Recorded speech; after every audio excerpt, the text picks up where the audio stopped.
Doctora Yurish Andrade Morales, coordinadora del diplomado y consejera del Instituto Electoral de Michoacán, y el doctor Lorenzo Córdoba Vianello, consejero presidente del INE, para la conferencia magistral que inaugura los trabajos académicos del diplomado. Doctora, adelante, por favor. Muchas gracias, muy buenos días tengan todos y todas los asistentes a este evento. Para nosotros es un gran honor que se encuentren entre nosotros varias autoridades representativas en el ámbito electoral y bueno, a nivel nacional, el presidente del Instituto Nacional Electoral de Michoacán, del Instituto Nacional Electoral, a quien le agradezco pues su presencia y sabemos que a pesar de su apretada agenda ha hecho un gran esfuerzo por acompañarnos el día de hoy en el arranque de este diplomado en materia de derecho electoral. Para dar inicio voy a dar lectura a un breve perfil biográfico del doctor Lorenzo Córdoba Vianello, ya que si diera lectura a todo el currículum me llevaría yo la hora de la conferencia. Por lo mismo vamos a iniciar mencionando que es licenciado y doctor en Derecho, tanto por la Universidad Nacional Autónoma de México y doctor en Investigación de Teoría Política por la Universidad de Turín, Italia. También es investigador titular B del Instituto de Investigaciones Jurídicas de la UNAM y es reconocido por el PRI-DD y es miembro del Sistema Nacional de Investigadores Nivel 3. Es autor de varios textos sobre temas electorales, constitucionales y teoría política. Entre ellos destacan Derecho y Poder, Kelsen y Schmidt, Frente a Frente, Elecciones, Dinero y Corrupción, Pemex Gate y Amigos de Fox, Los árbitros de las elecciones estatales, una radiografía en su arquitectura institucional, Repensar a Bobbio, la reforma electoral 2007 hacia un nuevo modelo, así como hacia una ley de partidos políticos. En 2010 recibió el premio Universidad Nacional para Jóvenes Académicos de la Universidad Nacional Autónoma de México. Ha tenido una intensa participación en medios de comunicación electrónicos e impresos y en 2 ocasiones ha recibido el Premio Nacional de Periodismo del Club de Periodistas de México. Es miembro de la Junta de Gobierno del Instituto de Estudios de la Transición Democrática. Asimismo, en el servicio público se ha desempeñado en diversos cargos, por mencionar algunos, ha sido secretario técnico del grupo de trabajo que procesó en el Senado de la República la reforma política durante el 2010. De diciembre de 2011 a abril de 2014 fue designado por la Cámara de Diputados como consejero electoral del Instituto Federal Electoral y desde abril de 2014 fue designado por dicho órgano como consejero presidente del Consejo General del INE. Bienvenido, doctor. Muchísimas gracias, Yurish, un placer estar con ustedes. Yo quiero comenzar ahora sí con un poquito más de detalle, haciendo, digamos, un agradecimiento muy sentido en un doble plano. Primero, por la distinción de inaugurar este diplomado que tiene un rol, me parece, fundamental, porque hasta donde tengo conocimiento es el primer diplomado en Derecho Electoral en el contexto del Sistema Nacional de Elecciones, derivado de la reforma 2014, que se realiza en Michoacán, y en consecuencia es un espacio importante para cumplir al menos una doble función. La primera, un robustecimiento de la cultura cívica en la lógica de ir difundiendo, dando a conocer y acompañar la evolución del propio Sistema Nacional de Elecciones, entendiendo como un sistema que no es ni puede ser concebido como algo estático, por un lado, y por otra parte, capacitando y perfeccionando en una disciplina cada vez más técnica, como se mencionaba en la inauguración del derecho constitucional, del derecho público en nuestro país, y que requiere cada vez más profesionistas especializados, versados pues en las disciplinas electorales. Hace apenas 20 años pensar en una rama autónoma del derecho constitucional como la del derecho electoral era, pues, digamos, un aviso de una cierta, digamos, de un cierto futurismo con un grado de osadía. Hoy el derecho electoral constituye propiamente una disciplina per se, sí, dentro del ámbito del derecho público, pero cada vez más sofisticada, particularizada, en fin, cada vez más especializada. Así que muchas gracias en primera instancia por la invitación a participar en este diplomado en su momento inaugural. en su momento de arranque. Y en segundo lugar, quiero hacer un agradecimiento muy sentido a todos, a los organizadores, a Yurisha, a todos los integrantes del Instituto Electoral de Michoacán, en fin, del Instituto de Investigaciones Jurídicas del Estado, en fin, al Tribunal Electoral, a todos quienes concurren para que el diplomado tenga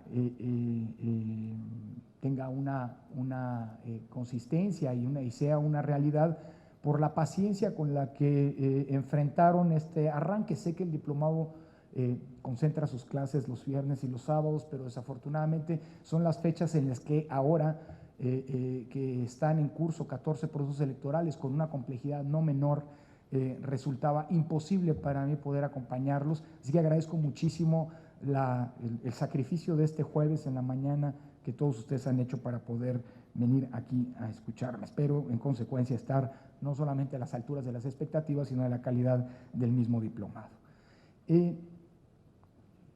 Cuando discutía con Yurisha, la coordinadora del diplomado, la doctora Yurisha Andrade, el tema de la conferencia inaugural, consideré que era pertinente, vistas las fechas, el poder hacer un corte de caja a 2 años de la constitución del Sistema Nacional de Elecciones, a la luz de la creación del Instituto Nacional Electoral, que se concretó justamente el lunes pasado, y poder, a la luz de esto, trazar una especie de ruta crítica hacia el futuro del propio sistema electoral, es decir, un dónde estamos, cómo estamos y hacia dónde nos encaminamos. Me parece que es una buena manera, insisto, además de inaugurar un diplomado que, como decía, tiene, entre otras cosas, el rol de acompañar la evolución del sistema electoral en cuanto tal. El Sistema Nacional de Elecciones deriva de una reforma, si se me permite una breve reflexión inicial precisamente sobre el carácter que tuvo la reforma 2014, que en algunos, digamos, una reforma atípica respecto de las que la habían antecedido. Por un lado, la reforma 2014, como las que la se han venido sucediendo al menos de 1977 en adelante, y particularmente en la etapa de construcción del cambio político en los 90 y en la década pasada, es decir, desde el surgimiento del Instituto Federal Electoral concretamente, es una reforma que viene a reforzar y a consolidar una serie de temas. Es decir, una primera característica de la reforma es, como la que la antecedieron, una serie de cambios constitucionales y legales que vienen a robustecer un sistema cuya evolución ocurre como, digamos, una especie de sedimentación de distintas capas en una lógica de perfeccionamiento del sistema electoral mexicano. Hay una serie de temas cuya evolución, temas contenidos en la reforma, que deben ser vistos como una serie de cambios a una evolución que nos viene desde atrás, por lo menos desde el principio de la década de 1990. Pero por otra parte, temas como por ejemplo la fiscalización. La fiscalización no se inventa en la reforma de 2014, sino que es parte de un proceso evolutivo que arranca desde el ya lejano 1993, cuando por primera vez se constituyeron o se establecieron reglas entonces todavía embrionarias de una serie de mecanismos de control de los gastos. Piensen ustedes, sobre todo cuando se habla y se dice de manera fácil que en México el control de los recursos es algo inexistente. No me meto a hacer una comparación del sistema de fiscalización mexicano en el ámbito comparado, porque menciono solamente este dato.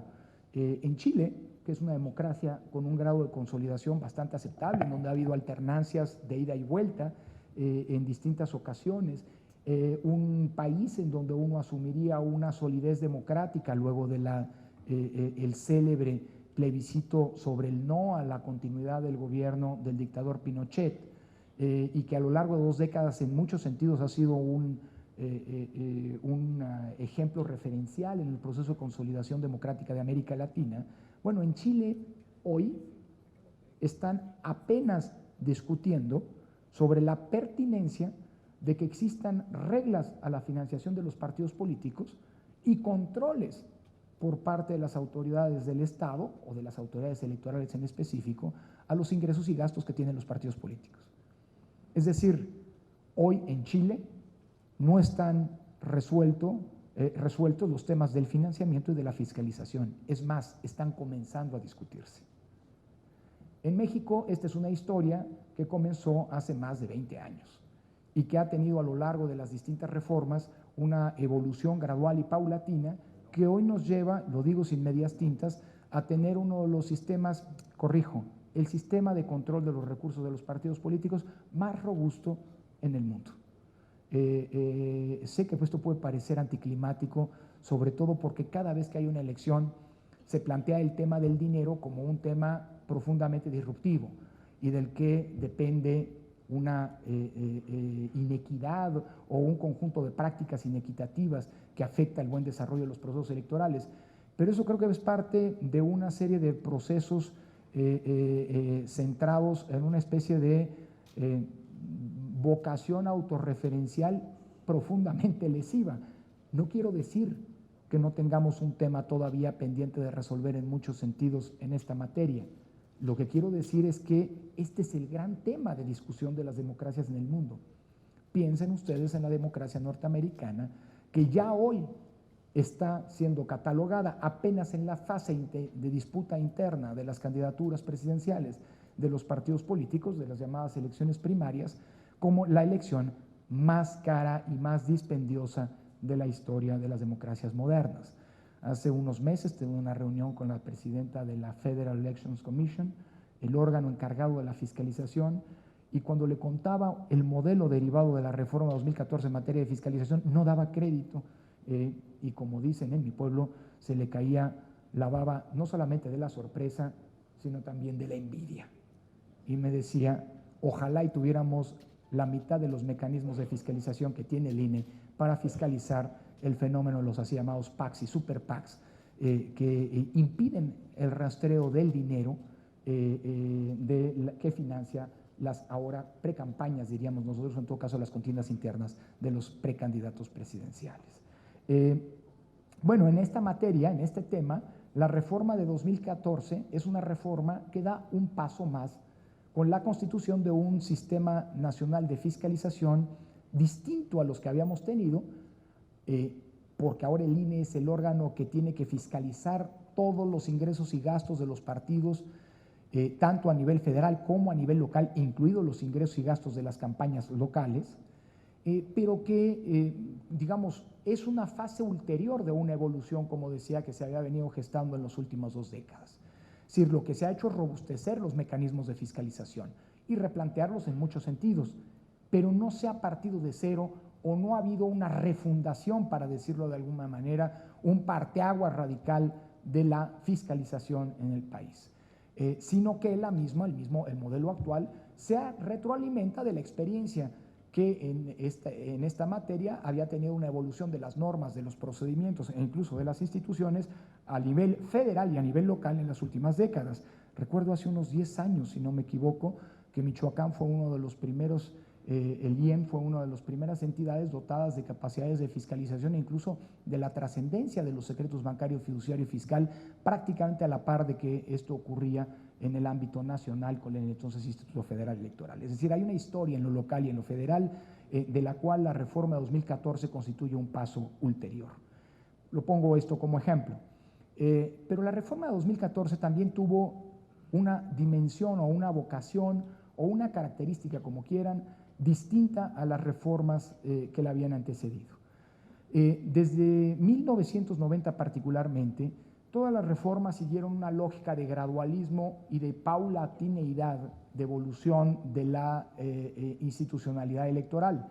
Hay una serie de textos, concretamente La mecánica del cambio político de Woldenberg, Becerra y Salazar, que es probablemente el texto, el libro que mejor mapea ese proceso evolutivo que arrancó ciertamente en 1977 con la reforma política, pero que a partir de 1990 fue creando una institucionalidad electoral muy particular.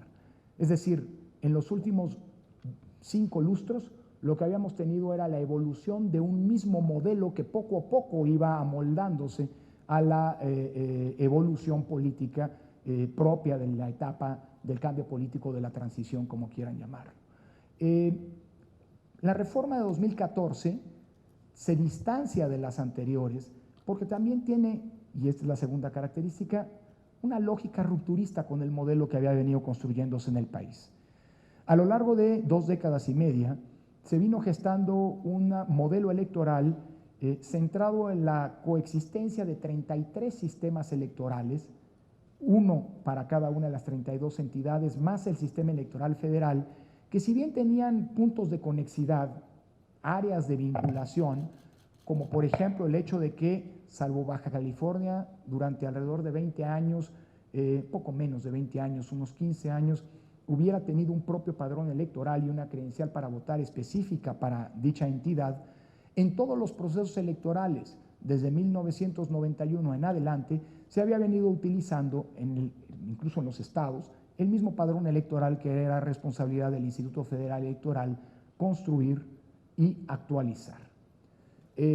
O, por ejemplo, el hecho de que desde la reforma de 2007, con la construcción de un nuevo modelo de comunicación política, centrado en la prohibición de compra de publicidad y en el uso de los tiempos del Estado para que los partidos pudieran ofertar en la radio y la televisión sus propuestas ideológicas, y que era administrado en exclusiva por el Instituto Federal Electoral, tanto para las elecciones federales como para las elecciones locales, pues hacía que evidentemente ambos sistemas, ambas dimensiones, la local y la federal, tuvieran puntos de conexidad e involucraran una colaboración, aunque fuera en estos temas, entre la autoridad federal y las autoridades administrativas en cada estado, administrativo electorales en cada estado. La reforma de 2014 vino a romper con este modelo, porque apostó o estableció la constitución de un sistema nacional de elecciones, un único sistema nacional de elecciones, integrado por una autoridad electoral ahora de carácter nacional, el IFE se transformó en INE, y por la transformación de los institutos electorales de cada entidad federativa en instituciones también de corte administrativo bajo la lógica de los así llamados organismos públicos locales electorales, que tenían funciones o facultades concurrentes con las federales para la organización de los comicios en las entidades federativas. Esta característica rupturista y que inaugura una nueva era de la evolución electoral en nuestro país, la era del sistema nacional electoral, tuvo un propósito fundamental. Tuvo varios propósitos, pero uno eminente, digámoslo así, que es el que subyace a la lógica del Sistema Nacional de Elecciones. Es decir, la generación de estándares en términos de criterios, de procedimientos e incluso de normas que buscaban la homogenización de la calidad técnica de los procesos electorales federales y locales. El otro tema sobre el que no me detengo particularmente es aquella justificación, digámoslo así, que estuvo detrás de la narrativa de la reforma electoral y que es la generalización de que en el ámbito local los institutos estatales electorales eran presa, digámoslo así, de esa consecuencia no querida del proceso de transformación, lo que algunos autores como Mauricio Merino han llamado el proceso de feudalización de la política, que implicó que con la erosión del poder presidencial, producto del cambio político, surgieran nuevos liderazgos en el ámbito local, encabezados fundamentalmente por los gobernadores, que habían reproducido en mayor o menor escala, dependiendo del caso, la lógica del funcionamiento del viejo presidencialismo en el ámbito estatal y por ende la subordinación de una serie de poderes y de órganos de control, como los órganos electorales, frente a la égida o bajo la égida de los ejecutivos locales. No entro a discutir esto que es una generalización, pero que fue parte del discurso que justificó la reforma electoral de 2014. Me detengo solamente o comento solamente que a 2 años del establecimiento del Sistema Nacional de Elecciones y de la inevitable presencia del Instituto Nacional Electoral por mandato constitucional en el ámbito local, hemos visto que aquella generalización tal vez era abusiva pero no necesariamente del todo incorrecta. Y que hoy, sobre todo por la vía de los presupuestos, los órganos electorales de los estados tienen todavía un tramo en la construcción de su propia autonomía que recorrer. Y el INE ha asumido que el acompañamiento de la autoridad nacional del INE, entendido como autoridad rectora del Sistema Nacional de Elecciones, tiene un propósito específico en el acompañamiento y el blindaje de la autonomía de los órganos electorales de los estados. Insisto, ni tampoco podemos dar por buena la generalización que estuvo detrás de la reforma, ni tampoco podemos decir que era algo que no se presentara. Y las vocaciones de control, las presiones a las que los órganos electorales en los estados, en mayor o en menor medida, en algunos casos más, en otros casos menos, pues están presentes. Y esto nos obliga a que como autoridades electorales locales y nacional que integramos el sistema, tengamos que cerrar filas en la construcción paulatina de la autonomía y por ende el fortalecimiento de los organismos públicos locales en los estados. La otra característica del sistema, la apuntaba ahora, tiene que ver con la conversión del IFE en un órgano de carácter nacional y por lo tanto el rol a jugar como un ente de coordinación del Sistema Nacional de Elecciones, un ente, digamos, que ejerce una función de rectoría y que tiene el propósito fundamental de la estandarización y la homogeneización de los recursos, de los procedimientos en el ámbito local. Esto tiene virtudes a 2 años, podríamos decir, y desventajas. Las desventajas, probablemente la más notoria, es que la conflictividad política local que se procesaba antes en el ámbito de cada entidad federativa, hoy adquiere una dimensión nacional. Y en el seno del Consejo General, las discusiones en torno a la calidad o a las disputas, a las problemáticas que naturalmente surgen en el desarrollo de las elecciones locales, se convierten en un tema de una mesa con una atención nacional como es la del Consejo General del INE. Es decir, las acusaciones de los partidos políticos que sobre la mesa del Consejo General del INE se colocan ya no son lo que ocurría en el pasado, es decir, acusaciones que tenían que ver con las campañas electorales y esporádicamente alusiones a las campañas locales, sino que ahora por igual ocurren, digámoslo así, la solución de las disputas en una plataforma y en un escenario que tiene un carácter nacional y una atención nacional. Ahora no hay elecciones federales como ocurrió el año pasado y que conllevaron que parte de las nuevas características del sistema nacional existiera una concurrencia de las elecciones locales como por ejemplo las que se realizaron en Michoacán con las federales. Hoy el INE está involucrado en la organización de los 14 procesos electorales que están en curso, 12 de ellos para renovar gobernador, 1 para renovar congresos y alcaldes exclusivamente, como el de Baja California, y un inédito proceso electoral que es el de la organización de la Asamblea Constituyente de la elección para designar a los miembros electos de la Asamblea Constituyente de la Ciudad de México, que a pesar de ser una elección local fue encomendada en su integralidad al Instituto Nacional Electoral. Bueno, lo que hoy vemos en las disputas, vean el día de ayer, lo que hoy, si ustedes ven la prensa, la nota del INE hoy es por la negativa de registro a un candidato a gobernador por la omisión de la presentación de su informe de precampaña, cosa que mandata la ley en el ámbito de una entidad federativa, de 2 entidades federativas. Ahí resolvimos 2 y rescindimos para una notificación varios casos, alrededor de 60 casos, que en todo caso tendrán que resolverse la próxima semana. Es decir, un tema local de una trascendencia política y de una relevancia política altísima en el plano local, hoy es un tema nacional. El registro de los candidatos a gobernador, o en este caso el no registro de un candidato a gobernador. Claro, la virtud del sistema nacional, no todos son, ese es el principal problema, no es tal vez el único. Pregúntenos a los integrantes del IEM y a los miembros del Instituto Nacional Electoral si no fue, digámoslo así, un plato nuevo para comer y digerir, pues la coordinación y la colaboración en el plano local en la organización de la elección.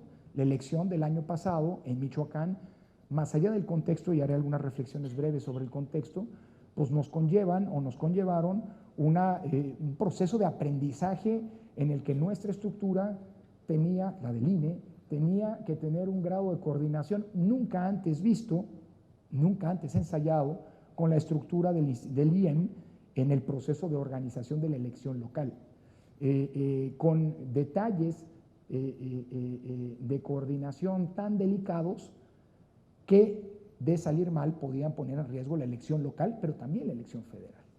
Entonces, digamos, la complejidad de las elecciones hoy es muchísimo mayor que la que existía en el contexto previo.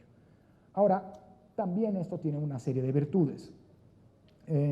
Déjame decirlo así, las complejidades presupuestales de los organismos públicos locales se resolvían en el ámbito local y quién sabe cómo. Bueno, ya sé cómo, hoy ya lo sabemos y podemos dar constancia del hecho. La práctica recurrente, y que conste que lo estoy diciendo como alguien que tenía un conocimiento de la realidad institucional de los organismos locales, electorales en los estados.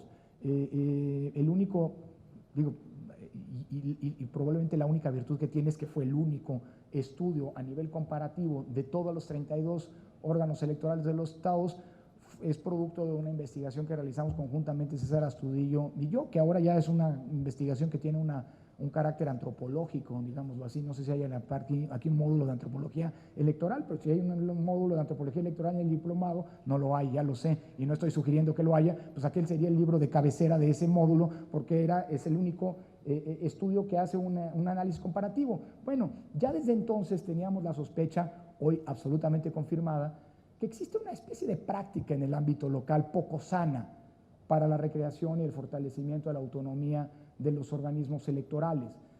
Los presupuestos nunca alcanzan a propósito, de modo tal que los órganos electorales estaban combinados, pero esto incluso antes de la reforma, es más, particularmente antes de la reforma, por ahí del mes de agosto, tener que acercarse con las secretarías de finanzas de las entidades a pedir ampliaciones presupuestales para poder subsistir, de la que dependían incluso los pagos de fin de año o las nóminas en la segunda mitad del año, lo cual, lo digo con todas las letras, sigue siendo uno de los problemas fundamentales que tienen que resolverse en el ámbito del Sistema Nacional de Elecciones. Claro, la virtud es que ahora, dado que los programas locales tienen una dimensión nacional, el INE tampoco puede permitir que por esa vía exista un estrangulamiento de los institutos electorales de los estados y por lo tanto la presencia del INE no es definitiva, pero suele tener algún efecto disuasivo mayor. El año pasado tuve algunas llamadas con algunos gobernadores, no fue el caso de Michoacán, lo digo, en el caso de Michoacán hubo otras complejidades, pero digamos casos en los que tenía que llamar a los gobernadores y decirles, oigan, o les dan el dinero al OPLE o voy a tener que salir yo como autoridad electoral nacional a decir que su gobierno está poniendo en riesgo las elecciones locales y las elecciones nacionales. Y digamos que el efecto disuasivo no era total, pero ayudaba. Digamos, la gran virtud, déjeme decirlo así, que es la contracara, digamos, y no estoy hablando de una paradoja, son dos efectos, dos consecuencias casi naturales de la construcción del Sistema Nacional de Elecciones, es que precisamente, dado que los problemas locales tienen ya una dimensión nacional, y dado que si algo sale mal en una elección de un estado, el Instituto Nacional Electoral no puede lavarse las manos y decir, ese es problema del órgano local, sino que el problema repercute también en el INE, y no solamente por la cuestión de cultura política de nuestra ciudadanía, que no acaba de distinguir con toda claridad hasta dónde llega el IEM y hasta dónde comienza, y dónde comienza el INE, o al revés, digamos, si al IEM le va mal, al INE le va mal, si al INE le va mal, al IEM le va mal. Es más, si al Instituto Electoral de Veracruz le va mal al IEM. Los efectos no queremos, o a Chiapas. Si en Chiapas salen las cosas mal, como salieron mal en algunos casos, pues el Sistema Nacional de Elecciones tiene una repercusión. Pero esto también tiene una virtud, que obliga a una sincronía y una atención que en el pasado no necesariamente se tenía entre autoridades, una coordinación y una colaboración entre autoridades electorales que terminará, estoy convencido, redundando en una mayor fortaleza del sistema electoral y en un blindaje frente a la intromisión o a la tentación de intromisión de poderes, de actores políticos, sociales y económicos más contenida en el futuro. Y es que el propio sistema electoral, en esta lógica de hacer un balance de los 2 años, no ha sido estático en su corta vida, y no lo será hacia adelante. Un sistema electoral tiene que acoplarse y retroalimentar a las condiciones cambiantes de la vida político-electoral, pero también tiene que retroalimentarse de un proceso de aprendizaje.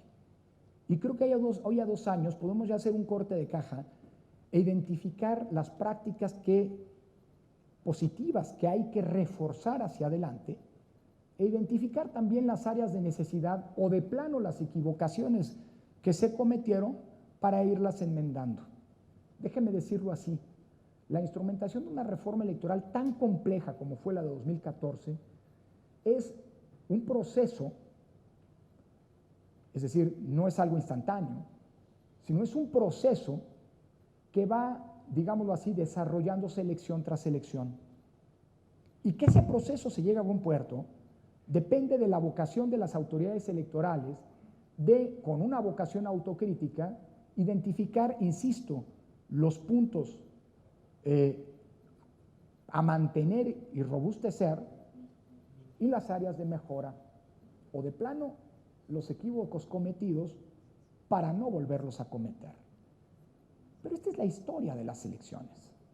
Si uno ve la evolución a nivel federal en la última década, desde 2006 en adelante, encontrará cómo lo que ocurrió en 2006, la elección desde el punto de vista técnico, operativo, federal, la elección federal, mejor realizada hasta ese momento, pero que ante una serie de errores de comunicación acabaron construyendo o alimentando el discurso de una manipulación masiva de las elecciones, de la voluntad popular, cuando esta no había ocurrido, o al menos no como se planteó.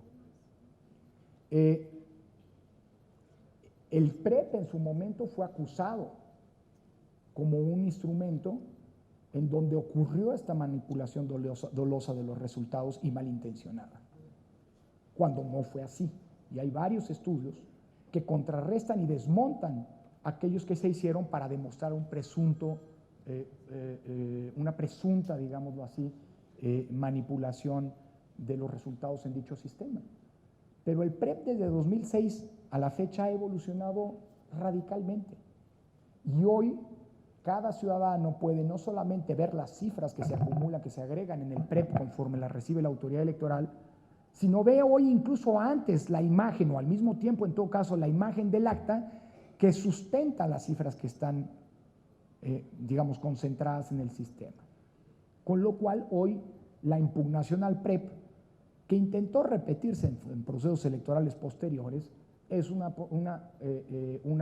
acusación absolutamente desmontable.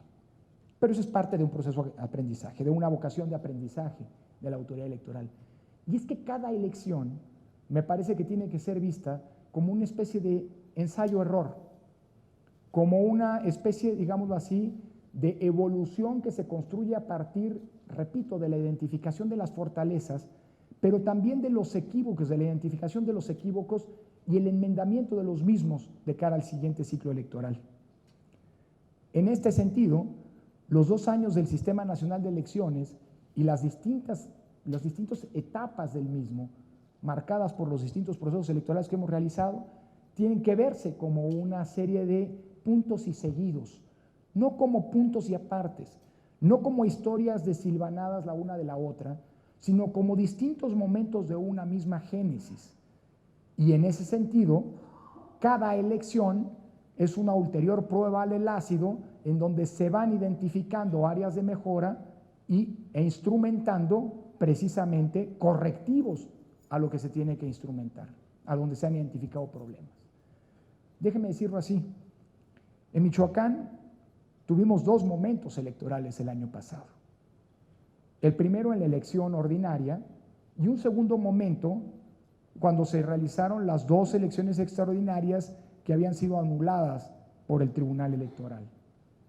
Y la diferencia en términos, digámoslo así, de la capacidad operativa entre uno y otro proceso electoral fue radicalmente distinta y fue mucho mejor en las extraordinarias que en el proceso ordinario, porque tuvimos las instituciones electorales la capacidad de identificar en dónde habían estado los problemas de la primera experiencia de puesta en marcha del Sistema Nacional Electoral de elecciones y poder corregirlo de cara a las elecciones extraordinarias. Es más, el proceso desde el punto de vista del INE, el proceso, digámoslo así, de aprendizaje institucional nos llevó a pasar de una elección en la que tuvimos que ensayar la concurrencia a una serie de procesos electorales en donde cuando la concurrencia ocurrió fue mucho mejor aceitada y procesada, o de plano en la experimentación de una de las nuevas características que tiene el INE frente al IFE, es decir, la posibilidad de asumir en su integralidad la organización de una elección local y, como ocurrió por primera vez en la historia del país, en las elecciones extraordinarias de gobernador de Colima que se procesaron a caballo del año pasado y del arranque del presente año. Y hay un dato a relevar: ninguna de las elecciones extraordinarias provocó una impugnación ni en sus resultados ni en su proceso organizativo. Ninguna. La joya de la corona probablemente de las elecciones extraordinarias pues fue la elección de Colima, en donde, a diferencia de lo que había ocurrido en la elección ordinaria, y aquí no me voy a meter en uno de los temas que es parte de la génesis electoral mexicana y que tiene que ver con la responsabilidad o irresponsabilidad, si se quiere, de los actores políticos. Siempre lo he dicho, nota a pie de página, seguimos teniendo un tema deficitario en nuestra consolidación democrática, que es aquel que ya advertía Felipe González en el Instituto Federal Electoral, invitado a una conferencia magistral a principios de la década pasada, la aceptabilidad de la derrota como una condición de funcionamiento de las democracias. Y eso creo que en la mentalidad de los actores no acaba de asentarse, pero esa es otra historia, no me meto a eso. Analícenlo y discútanlo cuando tengan los módulos de partidos políticos en el diplomado, ¿no? Lo que sí me subrayo es que en una elección que fue resuelta también con un margen acotado de votos, como la extraordinaria de Colima, poco mayor que el de la ordinaria, pero en todo caso un margen estrecho, no fueron cuestionados los resultados electorales. Y en esta lógica de aprendizaje institucional, algo que identificamos como un área de mejora, gracias a la experiencia en 2015, es la presencia, o tiene que ver con la presencia del Instituto Nacional Electoral en el ámbito local. Hubo un proceso electoral que provocó que el INE determinara un cambio de ruta respecto a cómo habíamos venido interpretando la reforma. En un primer momento quisimos interpretar al Sistema Nacional de Elecciones y el rol que el INE juega en de la siguiente manera. Hay una serie de competencias constitucionales que le corresponden en el ámbito de las elecciones locales al INE, hay otras que les corresponden a los OPLES, a los institutos electorales de los estados, y hay un punto de intersección que hay que cuidar y del que depende, digamos así, que el cambio de la estafeta entre una y otra autoridad en el ejercicio de respectivas competencias tiene que procurarse ocurra sin sobresaltos. Y hasta ahí. Pero el INE es responsable de su tramo de control y el órgano local es el responsable del respectivo. Lo que ocurrió en Chiapas nos llamó mucho la atención y nos preocupó. Y nos llevó a determinar un cambio, un golpe de timón en la interpretación que habíamos hecho hasta ese momento del Sistema Nacional de Elecciones. En Chiapas ocurrieron dos cosas que son realmente preocupantes. Por un lado, lo digo sin medias tintas, un fraude, es decir, una manipulación dolosa e intencional de la votación, de la voluntad ciudadana, en la votación que se recibió para elegir al así llamado diputado migrante, o si se quiere, en la votación de los chiapanecos en el extranjero. Hubo ciudadanos que fueron indebidamente inscritos en el listado nominal para votar del extranjero y por lo tanto dados de baja en el listado nominal en Chiapas, que acudieron a votar y no pudieron hacerlo porque estaban inscritos en el otro listado nominal. Y lo peor, hubo varios de ellos, prácticamente todos, que votaron o que parecían haber votado en aquel sistema, en aquella elección, en aquel listado. Dicho en otras palabras, alguien les impidió a varios ciudadanos y ciudadanos chiapanecos votar y votó por ellos. Y eso, para no darle vueltas y no andar con por peteneras, como se dice coloquialmente, es un fraude. Y dos, se demostró la complacencia, no digo contubernio, pero la complacencia y condescendencia del órgano electoral en la violación generalizada por parte de prácticamente todos los partidos políticos de las reglas de paridad en la postulación de candidaturas. Fue avalado por el propio órgano electoral.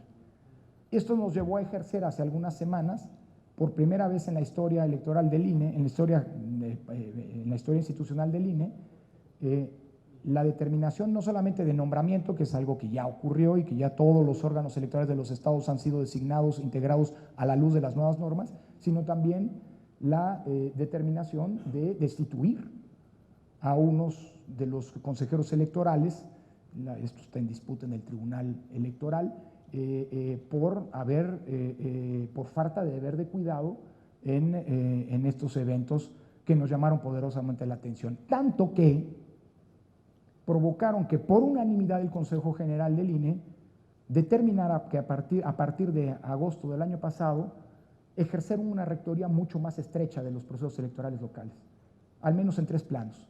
El primero, emitiendo una serie de lineamientos, criterios, acuerdos, regulaciones vinculantes para los órganos locales. De agosto a la fecha hemos emitido 308 acuerdos que van conformando el Sistema Nacional de Elecciones en el ámbito local y que tienen un propósito específico más allá de la estandarización. Algunos de ellos tuvieron el propósito de emitir normas, sé que metimos a los órganos electorales en algunas complejidades no menores como las que tienen que ver con la designación de sus funcionarios, pero que tuvo un propósito y una dedicatoria específica porque había ciertos estados, entre ellos Veracruz, en donde ante la nueva realidad en la que ya no son los congresos locales los que nombran a los consejeros, sino el Consejo General del INE el que lo hace, decidieron en las leyes locales que a los directores ejecutivos y al secretario ejecutivo los nombraría el Congreso, con lo cual se atentaba gravemente con la autonomía de los órganos electorales. Y lo que el INE estableció fue un lineamiento en el que se determinaba que todos los cargos directivos tenían que ser nombrados por el Consejo General del OPLE y con una mayoría calificada similar a la que la Ley General de Instituciones y Procedimientos Electorales obliga al Consejo General del INE a alcanzar para hacer los nombramientos de la estructura ejecutiva en el ámbito local. ¿Fuimos contra leyes locales? Sí, pero esa es una de las características del Sistema Nacional de Elecciones, que para los constitucionalistas puede representar un dilema no menor, porque una autoridad administrativa de carácter nacional en ejercicio de una potestad constitucional puede eventualmente emitir normas que contradigan y que estén por encima de normas emitidas por congresos locales.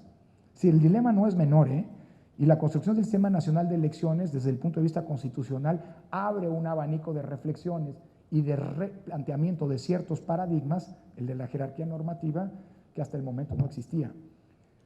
Pero también es cierto que la proliferación de las leyes generales hoy, en varias materias, nos van a llevar a redefinir hasta los programas de estudio y los paradigmas con los cuales se enseñaba derecho constitucional en las escuelas de derecho hasta hoy. En segundo lugar, el Consejo General del INE determinó tener una presencia en las elecciones mucho más robusta de lo que ocurría en el año pasado.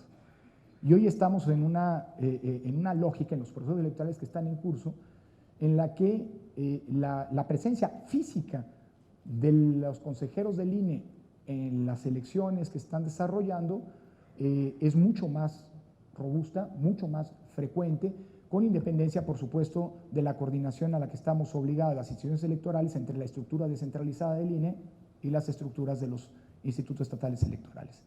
Esta presencia tiene en primera instancia un propósito, que es el de robustecer a los órganos electorales frente a las eventuales intromisiones indebidas o las presiones que se generan en el ámbito local. Esto hay que decirlo con toda franqueza. La intensidad de nuestra presencia del INE varía de entidad en entidad dependiendo de la robustez y de la capacidad del OPLE de enfrentar esas presiones. Pero se los digo con total y absoluta preocupación. Hay órganos electorales hoy que no solamente no tienen dinero para sufragar los gastos de los 2 meses por venir de aquí a la jornada electoral del 5 de junio próximo, sino además estados en los que existe un déficit, es decir, que ya hoy traen una deuda con proveedores, con proveedores respecto del proceso electoral que es insostenible. Hay un estado opuesto a la geografía del país respecto de Michoacán, que va a elecciones de gobernador, costero del Golfo de México, ¿no? Que no les digo cuál es, no digo más, ¿no? En donde el organismo público local electoral hoy tiene un déficit de 200 millones de pesos y pagos inminentes con proveedores para, por ejemplo, producir el material electoral, que es una competencia de los órganos locales, con fechas fatales para hacer estos pagos y sin suficiencias presupuestales para hacerlos. Y si el INE no toma cartas en el asunto, podemos llegar al extremo. Digo, el INE no anda bien tampoco en términos de finanzas, traemos un déficit del orden de 600 millones de pesos ahora. Bueno, estamos haciendo una elección, la de la Ciudad de México, la del Constituyente de la Ciudad de México, que es la segunda elección más grande del país, sin que se nos hayan generado todavía las suficiencias presupuestales, es decir, nos estamos gastando el dinero de la segunda mitad del año, de los proyectos, entre ellos educación cívica, de la segunda mitad del año, para poder organizar la elección del constituyente en la espera de que en breve se generen esas suficiencias presupuestales por parte de las autoridades hacendarias. Pero en el caso de Veracruz es preocupante, ya dije el estado, pero no era muy difícil, digámoslo así, porque no había más que 2 sopas, Tamaulipas o Veracruz, ¿no? Porque podría llegarse, si no se generan esas suficiencias presupuestales, a que se instalen las casillas, algo que le corresponde hacer al INE, pero que no haya papelería electoral en las mismas, con lo cual una elección no puede llevarse a cabo. Y esto implica evidentemente una presencia y la generación de contextos de exigencia en los que la robustez del INE está tratando de encauzar un proceso electoral que de otra manera se vería en un grave riesgo. Si la pregunta es ¿va a haber elecciones o no en Veracruz? La respuesta es sí, sí va a haber elecciones. Pero me atrevo a decir sin ningún tipo de arrogación o pretensión que esto es porque el INE está colaborando en la elección de Veracruz. Y porque la generación de los recursos no vamos a permitir que se genere o que se traduzca en una subordinación indebida del OPLE a quien tiene que generar esos recursos, que es el erario público local. Y en tercer lugar, el cambio de timón o el apretón de tuerca, si se quiere, y la corrección de ruta, tiene que ver también con la presencia del INE en el ámbito local, pero ya no como una manera de blindar al órgano, sino también como una manera de darle seguimiento a sus actuaciones y de crearle un contexto de exigencia al mismo órgano. El INE es el responsable eventualmente de determinar si la actuación de los consejeros electorales apegó o no a los principios de la función electoral, rectores de la función electoral. Eso no ocurrió en Chiapas y las consecuencias ahí están. Y para poder ejercer este rol que constitucionalmente juega el INE, nosotros tenemos que tener una presencia y un conocimiento mucho más inmediato para eventualmente poder tomar decisiones que lleven a buen puerto los procesos electorales. Y el asunto es muy sencillo. El INE está ya en la ruta, y me acerco al final, ya, la parte de preguntas y respuestas me importa particularmente.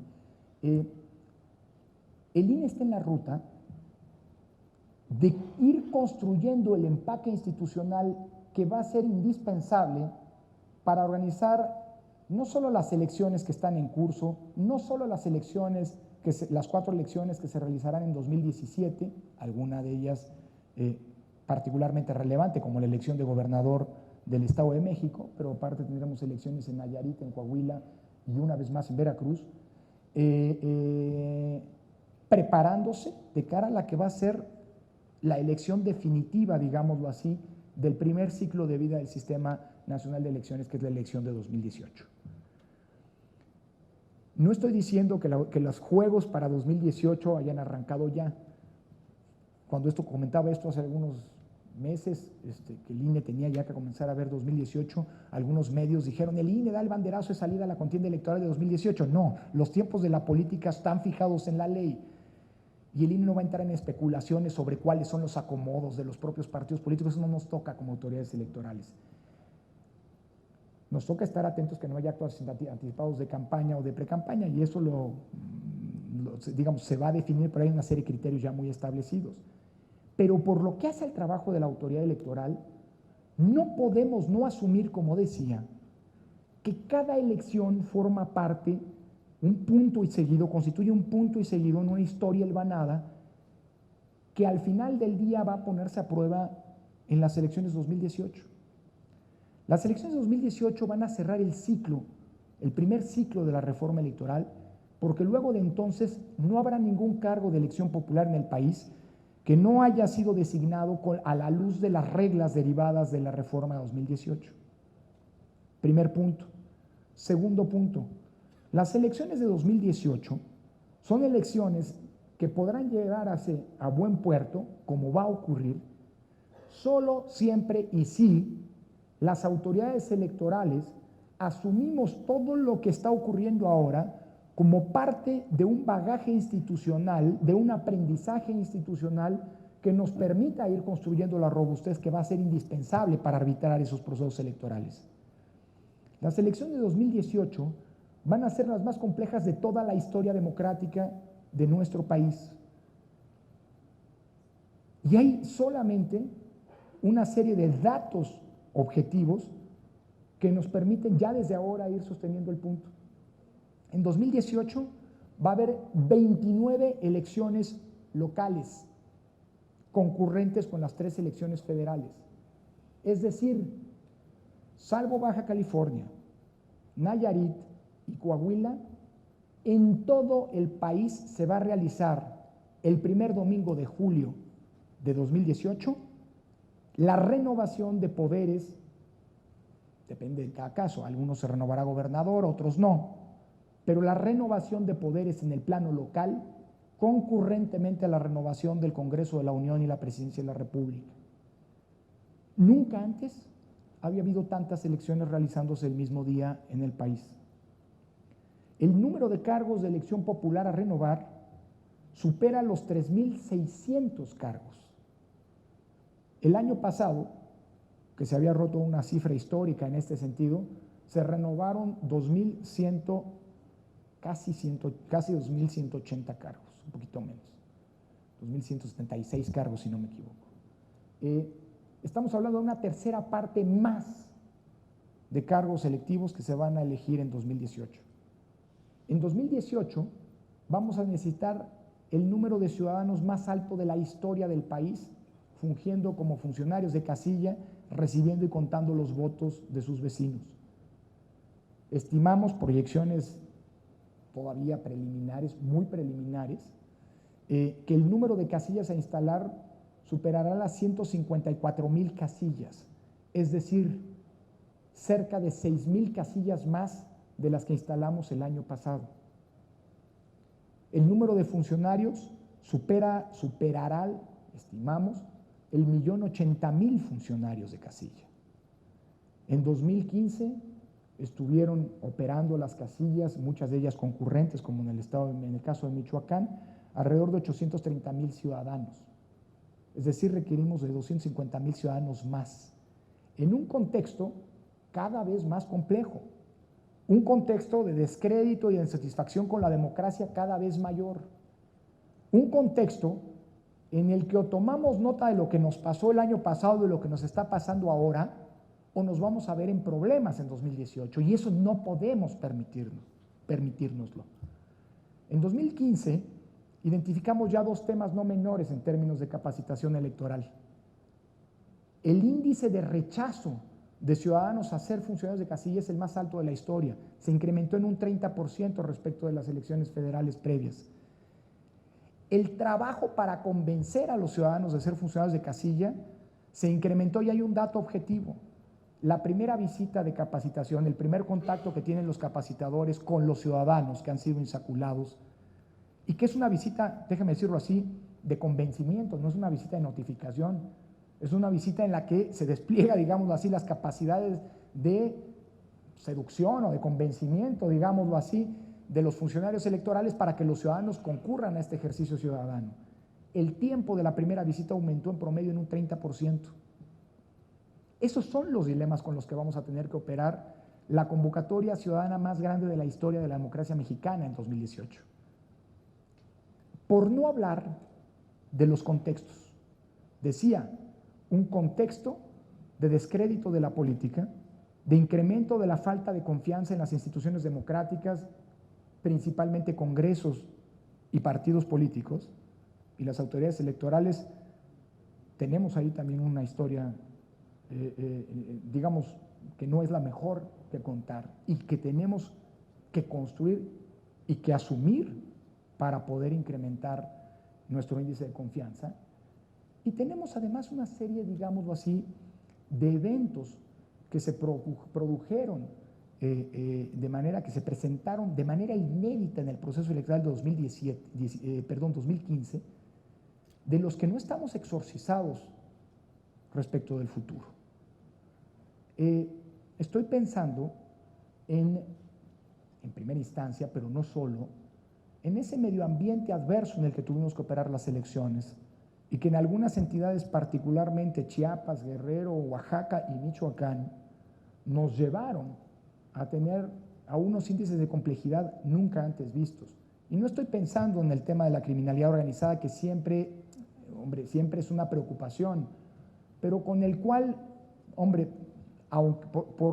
debido a que desafortunadamente es un fenómeno no nuevo y que ha cobrado carta de naturalización en varias zonas del país, pues es un fenómeno con el que sabemos más o menos lidiar y que no ha impedido hasta ahora la organización de las elecciones. Pienso más bien en los contextos de inconformidad social y en cómo el año pasado preocupantemente cobró carta de naturalización con una preocupante facilidad la amenaza del boicot de las elecciones como una manera de conseguir demandas en muchos casos legítimas. Es decir, los grandes problemas estructurales del país y con los que la democracia tiene que hacer las cuentas, la pobreza, la desigualdad, la impunidad, la corrupción que alimenta la anterior y la inseguridad también, ¿por qué no decirlo?, son los grandes problemas que determinan el ambiente en el cual las elecciones tienen que realizarse. Y esto provoca muchísimas demandas. Vuelvo a insistir, muchas de esas demandas son absolutamente legítimas y justificables desde una perspectiva de derechos fundamentales. El problema es cuando la lucha por estas demandas se apropia del discurso del boicot de las elecciones y entonces se convierte en una serie, de actuaciones que son contrarias a la recreación de la democracia. Pierden legitimidad democrática en ese momento. Pero ahí están.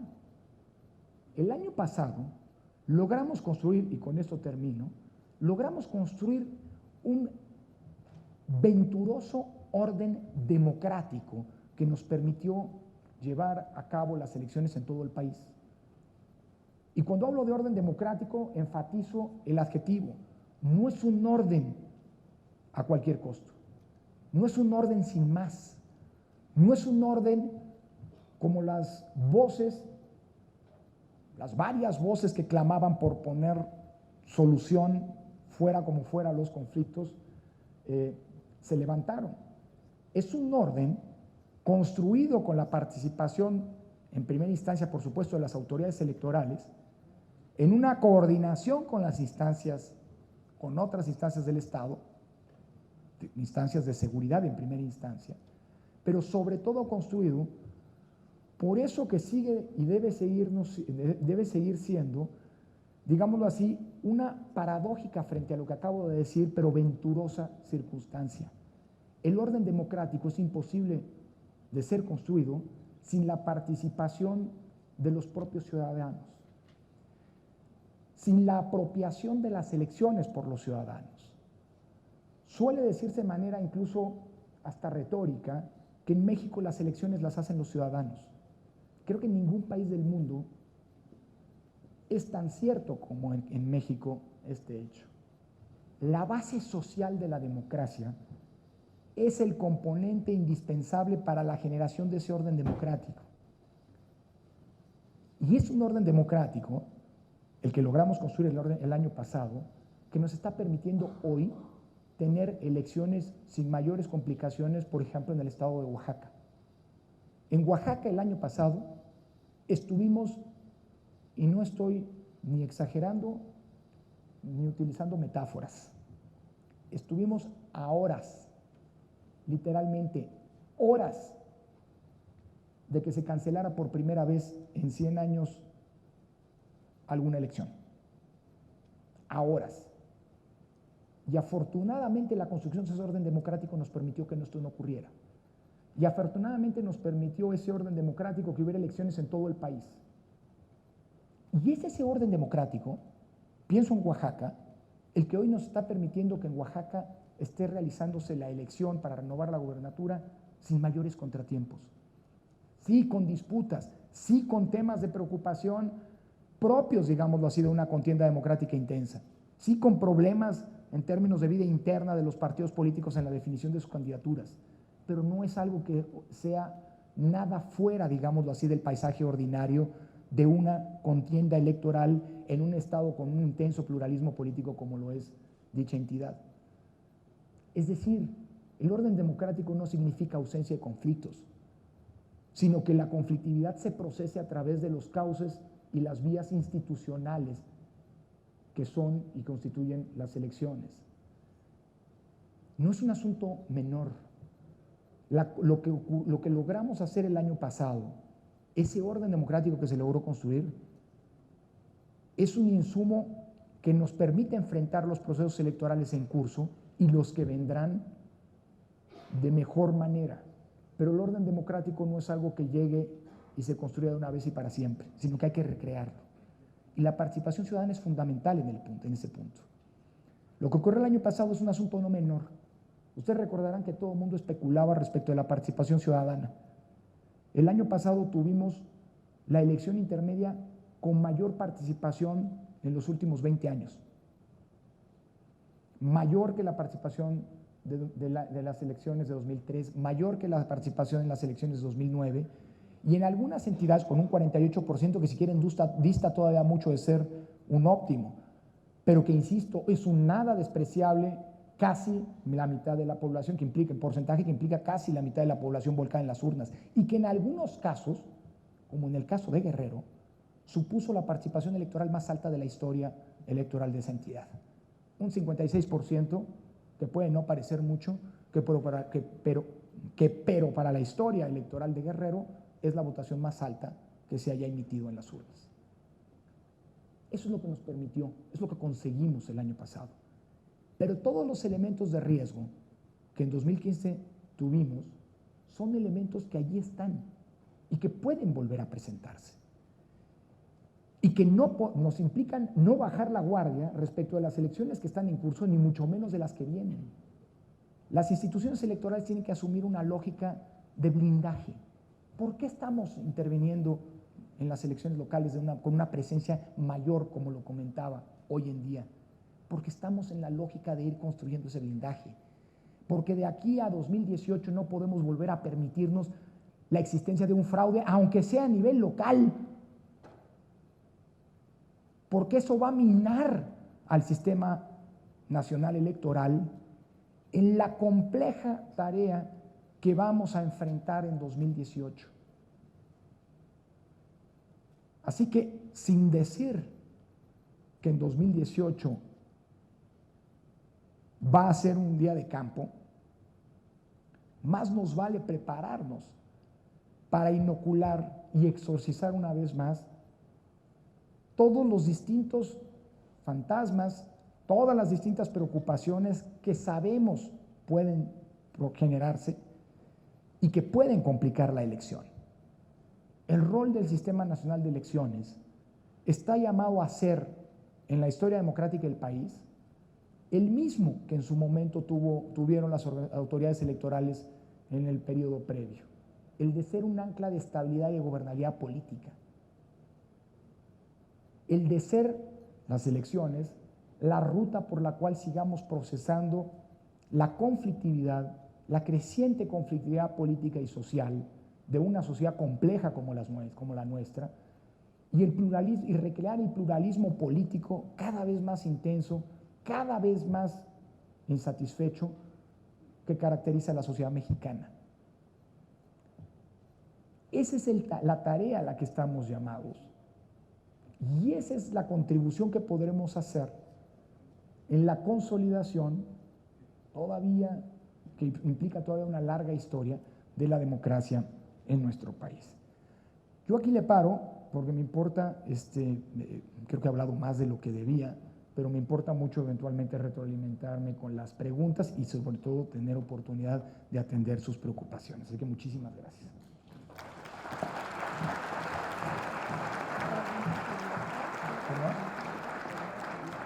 Como quieran. Vale, muchas gracias. Muchas gracias, doctor. A continuación iniciaríamos con la sesión de preguntas y respuestas. Por aquí ya llegaron algunas preguntas escritas, le daremos lectura a ellas. Gracias.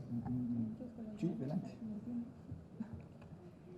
¿Qué área del INE es la que se encarga de la identificación y evaluación de los puntos débiles derivados de cada proceso electoral y se encarga de armar el documento con las mejoras propuestas? Bueno, voy telegráficamente, no hay un área específica del INE, es todo el INE. Cada consejo distrital, cada consejo local, cada junta distrital, cada junta local tiene el rol al cabo de cada proceso hacer un diagnóstico, una evaluación. Cada dirección ejecutiva condensa, digámoslo así, las experiencias, las buenas prácticas y dónde estuvieron los errores a nivel nacional. Al final del día sí hay un área que toma las decisiones políticas, que es el Consejo General del INE. Y lo mismo ocurre en el ámbito local. Y dado que ahora estamos en una lógica de un sistema nacional de elecciones, a través de las distintas asociaciones de consejeros, de presidentes de los órganos electorales de cada entidad federativa, pues estamos en una lógica de retroalimentación. Es decir, creo que las buenas prácticas se construyen en una lógica, digamos, de construcción colectiva. Así que no hay un único órgano. Déjenme decirlo así, para bien o para mal, la toma de las decisiones de hacia dónde vamos encaminando el sistema nacional electoral en una lógica, insisto, que parte de una retroalimentación desde las experiencias locales, de los órganos locales y de nuestra estructura desconcentrada, pues al final del día somos 11 funcionarios que somos los consejeros electorales de los consejeros del Consejo General del Instituto Nacional Electoral. Ese es el órgano que al final del día, pues digamos, determina la ruta a seguir en la evolución del Sistema Nacional de Elecciones. Procuramos en ello, pues eso, hacerlo no, el INE es autónomo, no autista, ¿no? Entonces el INE, pues lo que tiene que hacer es retroalimentarse, el Consejo tiene que retroalimentarse, pues de lo que son todas las terminales nerviosas del sistema electoral, OPLES y estructura del propio Instituto Nacional Electoral incluidas. Pero sí, al final del día, si se quiere decir de quién es la responsabilidad, pues de 11 que nos tocó jugar, bailar, ¿cómo se dice? Bailar con, no, bueno, que nos sacamos la rifa del tigre.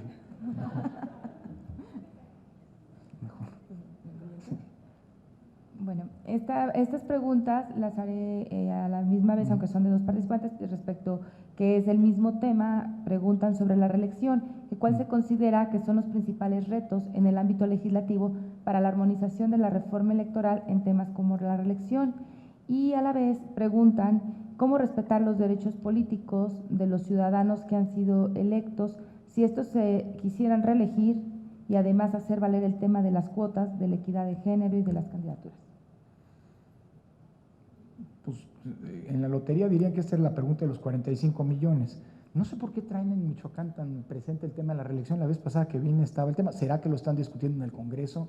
Sé que lo están discutiendo en el Congreso, así que, a ver, el tema de la reelección es un tema que llegó para quedarse, no hay que darle vueltas. La pertinencia o no, eso es parte de una discusión, digamos, ya trascendida.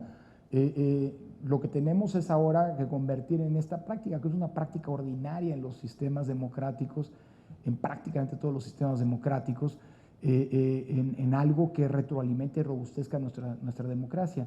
Yo diría lo siguiente, creo que los temas fundamentales de la reelección tienen que ver, un poco como todos nosotros, incluso el tema de las candidaturas independientes y demás, con cómo logramos armonizar un sistema electoral que no fue creado pensando en la reelección de entrada, ni en las candidaturas independientes, por cierto, ¿no?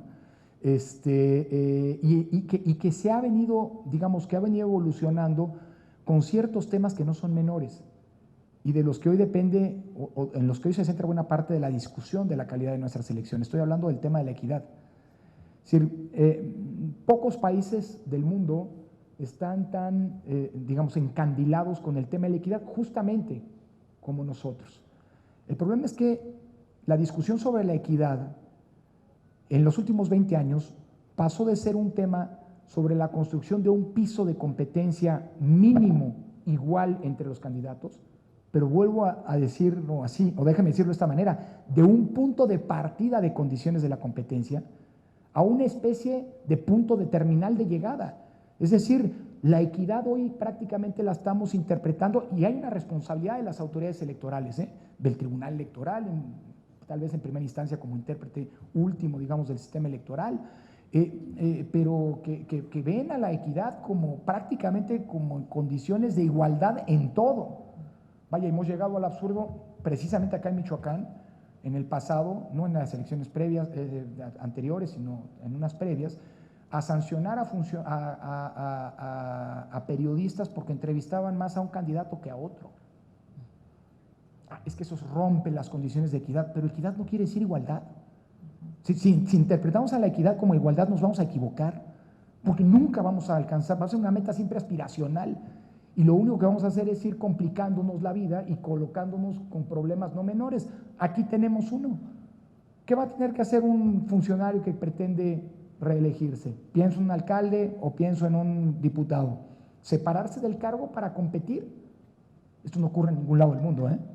El presidente de los Estados Unidos no renuncia al cargo para poder competir electoralmente cuando tiene posibilidad de reelección. Y no lo hace ningún diputado en ningún sistema parlamentario o presidencial que sea en donde la reelección está garantizada. Claro, se tiene que cuidar que no exista una utilización de los recursos públicos que están a su disposición para la contienda electoral. Hasta el presidente de los Estados Unidos, que cuando viaja no puede viajar sino en aeronaves oficiales, durante la campaña viaja en aeronaves oficiales, pero no puede utilizar esas aeronaves. Es decir, hay un código específico, digamos, de utilización de las mismas. Pero aquí llegamos a unos absurdos en aras de la equidad, ya no como un piso, que nos llevan a decir, y todos los días pagamos los platos rotos las autoridades electorales, cuando conocemos de denuncias por la violación al así llamado principio de imparcialidad que está establecido en el 134 constitucional de los funcionarios públicos. Y hemos llegado a absurdos. La última resolución del tribunal es que los funcionarios públicos pueden participar en actos de proselitismo electoral solo fuera de horas hábiles. No sé cuál es el horario hábil del gobernador del estado de Michoacán, o que el sábado y el domingo deja de ser gobernador, o a las 8 de la noche se le acaba el rol de gobernador y puede asistir a un mitin sin verse denunciado, sin incurrir en una ilegalidad. Sí, y es que llegamos a un absurdo. Pues los funcionarios electos llegan normalmente por un partido. ¿Qué pretendemos? A ver, una cosa es que se gobierne en favor de un partido o se desvíen recursos públicos en favor de un partido. Pero lo que quiero decir es que hemos llegado digamos, a condiciones que son absolutamente absurdas en la búsqueda de la equidad como un techo y no como un piso. Entonces yo creo que hay que volver a lo básico. Hace 20 y tantos años había ciertas normas que nos decían, pues es que esto es lo que se requiere para que una elección sea mínimamente competitiva. Luego lo demás, pues es parte de la vida política. Si estamos esperando que los partidos y los candidatos sean iguales, nos vamos a estar equivocando. Pero todos estos son elementos que vuelven la discusión de la reelección. que en abstracto y conceptualmente puede justificarse en un problema a la hora de la operación electoral. Y más nos vale resolverlos cuanto antes. Porque de nuevo, pensando en la ruta de 2018, permítanme un comentario brevísimo en este sentido. A ver, con las reglas actuales podemos ir a las elecciones de 2018. Se habla mucho de una reforma y qué sé yo. Yo lo que digo es, miren, ¿hay necesidad de una reforma? ¿Indispensable una reforma? La respuesta es no. ¿Podemos ir a las elecciones de 18 con las reglas que tenemos? La respuesta es sí. Enfáticamente. ¿Es pertinente que haya una reforma? Miren, yo ya tengo mi lista de ajustes que valdría la pena hacer. El INE ya la tiene. Pero el INE no es un protagonista de las reformas. Y si hay reformas, creo que lo único que podemos pedir como autoridades electorales es que esas reformas se procesen cuanto antes. Porque para que podamos tener un periodo de aterrizaje, de asimilación y de instrumentación de las mismas. 1 y 2. Porque además, ojo, nunca ha habido una reforma a nivel nacional desde 1996 a la fecha de cara a una elección presidencial. Siempre se han puesto a la prueba las normas y las instituciones en elecciones intermedias, no en las presidenciales. Pero si hay normas, nosotros operaremos con las nuevas normas. Si hay reforma, operaremos con las nuevas normas. Lo único que pediría yo, y que pondría un énfasis particular, es que esas sean producto de un consenso unánime. Porque si no, la misma reforma va a ser un problema para operar la elección de 2018. Porque una reforma que excluya, aunque hay un consenso mayoritario, pero que excluya a algún actor, es una reforma que va a servir para la narrativa de la descalificación de las elecciones de 2018. ¿Y saben qué? No vale la pena, porque con las normas actuales podemos ir a 2018 sin mayor problema. Sé que la reforma de la reelección es una reforma sine qua non, no estoy diciendo que no se haga, esa se tiene que hacer. El problema es que ojalá y se logre con el máximo consenso y se logre en los tiempos más breves. Y se logre tomando en cuenta, digamos, esos y resolviendo esos dilemas como el que les mencionaba, que tiene que ver en términos de la equidad, que son los dilemas de la propia reelección en un contexto de un sistema que no fue pensado de entrada para que esta figura estuviera operando. Muchas gracias. La siguiente pregunta, también son dos preguntas que van relacionadas. ¿Cuáles son los vacíos legales que a 2 años de la reforma 2014 ha dejado entrever el derecho electoral mexicano? Y si en el caso del INE ha hecho alguna observación o sugerencia al Congreso señalando algunos artículos de la LEGIPE que contrarían la Constitución Federal. Establecen aquí un caso concreto, el artículo 403, inciso F, sobre el requisito para que el capacitador electoral que se afecta a los derechos cívico-electorales como resultado discriminatorio previstos en el artículo 1 constitucional. Sí, ese es un ejemplo, hay varios más, pero son reformas, lo digo la verdad con toda franqueza, menores. ¿Podemos ir a una elección sin una reforma? Sí.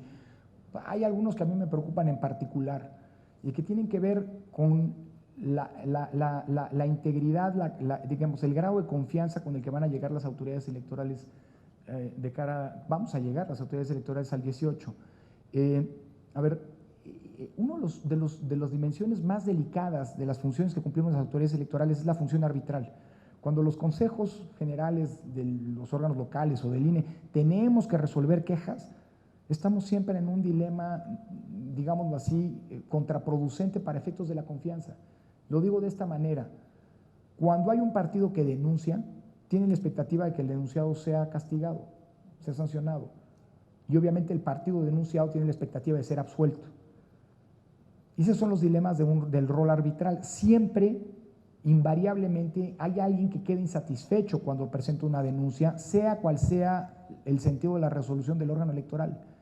Y esto siempre acaba mermando, sobre todo por la litigiosidad que caracteriza las disputas electorales en nuestro país, acaba redundando en una merma de la confianza de las instituciones electorales. Eso se intentó resolver al trasladar la resolución de las controversias en los procesos especiales sancionadores en el plano federal, a una sala especializada del Tribunal Electoral. El INE indaga y la sala resuelve. Esto sirvió, y se pensó así, para que no fuera el Consejo General del INE, en donde están sentados los partidos políticos, que son los actores y los denunciados en cada queja que se presenta, digamos, pudiera despresurizarse políticamente y eliminara ese frente de desgaste respecto de los actores políticos.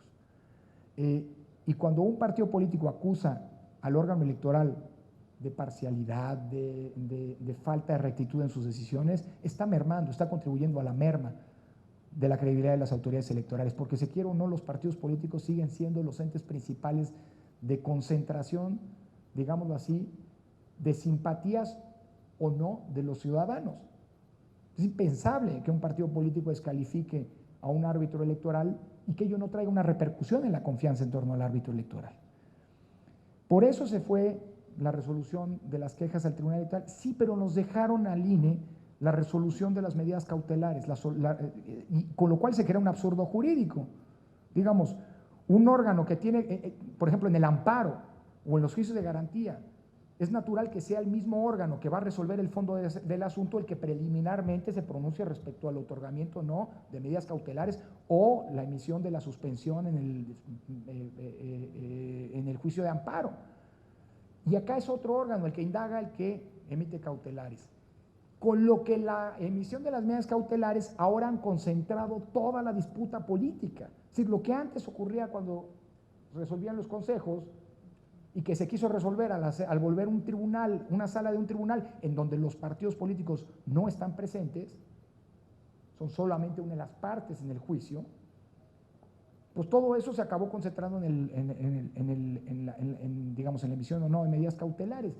Si a mí me preguntan cuál es la primera, lo de los CAEs que se mencionaba, es decir, de todo este tema, hay varios puntos que están digamos que hemos ya identificado como lesivos de derechos fundamentales, etcétera, etcétera, etcétera, pero probablemente el que a mí más me preocupa en términos políticos sea este. Porque si ustedes ven cuáles son los tropiezos que ha tenido la autoridad electoral, sobre todo en esta lógica de ir viendo la coyuntura y no ver el bosque, nadie levanta la vista, y por eso creo que si uno levanta la vista, creo que hay que estar satisfechos de estos 2 años de existencia del sistema electoral, sobre todo si asumimos esta lógica autocrítica y esta vocación de ir corrigiendo lo que haya que corregir hacia el futuro, es decir, de acumulación gradual de experiencia y aprendizaje. Pero si ustedes observan cuáles han sido los dilemas, todos tienen que ver con temas de coyuntura. Todos tienen que ver con temas de coyuntura. ¿Por qué no le quitaron el registro al Partido Verde? ¿Por qué le niegan el registro al candidato X o al precandidato X? ¿Por qué multaron al partido tal por haber utilizado el padrón electoral? Es decir, toda la controversia, los temas de controversia tienen que ver con coyunturas específicas y decisiones específicas, digámoslo así, que son solamente una parte del gran trabajo de la autoridad electoral. Pero vuelvo al punto, el balance es que ha habido elecciones a pesar de que las hemos hecho en las peores condiciones de la vida política y social del país. Pero bueno, en fin, la lista es larga y sí, evidentemente, aquí podríamos dedicar un diplomado a identificar las lagunas, los errores, los pendientes, las correcciones que habría que hacer a la legislación electoral. No tenemos ley reglamentaria del 134, es decir, de todo lo que tiene que ver con la actuación del principio de imparcialidad y con la eventual violación del mismo por parte de funcionarios públicos o la propaganda gubernamental personalizada. Pero insisto, me callo porque si no podríamos aquí seguirnos y creo que voy a alterarles no solamente la vida al diplomado, sino la vida a todos ustedes. Y eso podría redundar en un descrédito de la autoridad electoral, así que me callo, ¿no? Y no sé si haya más preguntas, perdón. ¿No? Bueno. En fin. Bueno, no sé si existe alguna otra pregunta por ahí que quisieran realizar, ¿no? Bueno, pues agradecemos mucho al doctor Córdoba esta participación y su atenta y amable respuesta a cada una de sus interrogantes. A continuación voy a hacer entrega de un reconocimiento donde el Instituto de Formación e Investigaciones Jurídicas de Michoacán otorga el presente reconocimiento al doctor Lorenzo Córdoba Vianello, presidente del Instituto Nacional Electoral, por su destacada participación como ponente en la conferencia magistral Balance y Perspectivas de la Reforma 2014 a 2 años de su creación. Muchas gracias. Muchas gracias.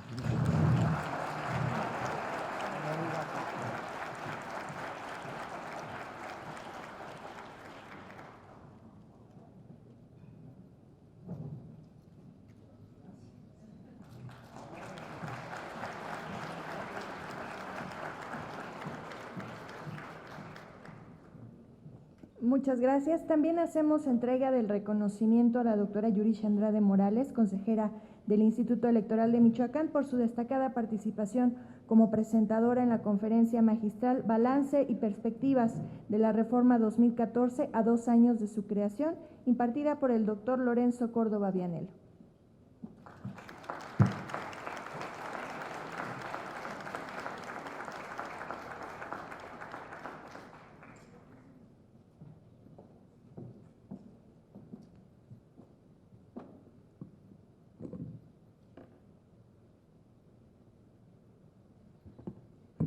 Bien, si no hay ninguna otra pregunta o participación, agradecemos su presencia y les recordamos a los alumnos del diplomado que el día de mañana las actividades inician en punto de las 4 de la tarde. Buena tarde.